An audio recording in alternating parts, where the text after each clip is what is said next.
শিলিগুড়ির প্রধাননগরের নিবেদিতা রোডের লাবণী দেব চ্যাটার্জি শিলিগুড়ি পুলিশ কমিশনারেটের প্রধাননগর থানায় একটি চুরির অভিযোগ দায়ের করেন মার্চ মাসের ৩ তারিখ। লাবণী দেবীর অভিযোগ ছিল সোনু বাল্মীকি নামে এক ব্যক্তির বিরুদ্ধে। লাবণী দেব চ্যাটার্জি জংশনের একটি হোটেলে কর্মরতা ছিলেন। সেখানে সোনু বাল্মীকি তার সঙ্গে কাজ করতেন। লাবণী দেবী অভিযোগ করেন, গত বছর আগস্ট মাসের ৫ তারিখে তিনি ঘুরতে গিয়েছিলেন এবং ঘর দেখভালের দায়িত্ব দিয়ে গিয়েছিলেন সোনু বাল্মীকির উপর।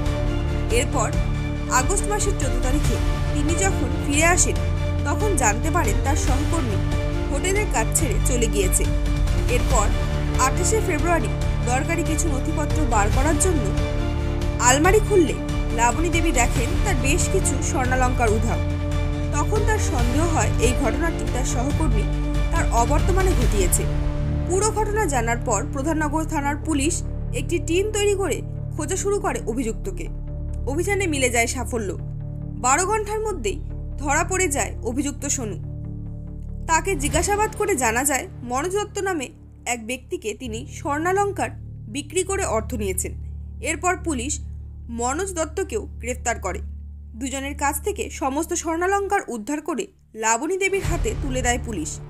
ধৃতদের আজ শিলিগুড়ি আদালতে পাঠানো হয়। পুলিশের তৎপরতায় এবং স্বর্ণালঙ্কার উদ্ধার হওয়ায় খুশি Laboni Deb Chatterjee. Bureau report, news app daily. আমাদের কাছে লাবণী দেব চ্যাটার্জি, নিবেদিতা রোড, প্রধাননগর, উনি এলেন ১/৩/২৫-এ এসে একটা এফআইআর করলেন। এফআইআর স্টোরিটা এরকম ছিল যে উনি একটা হোটেল চালান। হোটেলের নাম দেবজ্যোতি হোটেল, জংশন এরিয়াতে।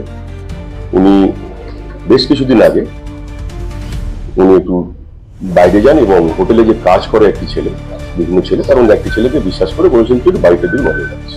সেই ছেলেটির নাম হলো সোনু বাল্মীকি। আর উনি গেলেন যে বাড়ির বাইরে, সেটা হলো ৫/৪/২৪। উনি ফিরলেন। ফেরার আগে উনি খবর পেলেন যে ১৩/৪/২৪ খবর পেলেন যে সোনুকে আর দেখা যাচ্ছে না। ১৪ উনি বাড়ি ফিরলেন। বাড়ি ফিরে মোটামুটি দেখলো বাড়ি ঘরদোর ঠিকই আছে। হোটেল উনি চালাতে শুরু করলেন। বেশ কিছুদিন পরে উনি ওনার যে বাবার যে কাগজপত্র থাকে যে আলমিরাতে, যে ড্রয়ারে, সেটা উনি ডকুমেন্টস নেওয়ার জন্য খুলে দেখলেন যে ওর মধ্যে বেশ কিছু অর্নামেন্টস ছিল, সেটা নেই। সেটা উনি নোটিশ করলেন ২৮/২/২৫-এ। নোটিশ করে দেখলো যে সোনু তারপর থেকেই ও তো নেই, লাপাতা।